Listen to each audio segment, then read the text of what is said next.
3 décembre 1994. Ce son de démarrage résonne pour la première fois au Japon.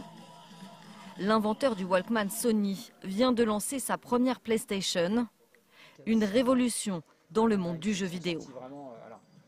Des expériences, des sensations qu'on a découvertes, qu'on n'avait jamais eues avant. D'avoir peur dans Resident Evil, mais vraiment d'avoir peur, comme on regarderait un film d'horreur. De ressentir, alors ça pouvait se ressentir dans des jeux de course, mais d'avoir ce sentiment en 3D, ça se rapprochait plus de ce qu'on avait dans la vie réelle. Des sensations nouvelles qui ont permis à Sony de séduire les jeunes adultes et ainsi de modifier l'attrait pour le jeu vidéo, alors perçu comme un loisir pour les enfants. Un changement de cible qui s'accompagne d'une révolution technologique. Jeux de sport, de combat, de course, de nombreux studios se tournent vers la PlayStation, attirés par des kits de développement moins chers que ceux de la concurrence, et le format CD, alors peu répandu, mais aux capacités de stockage bien plus élevées qu'une cartouche de jeu.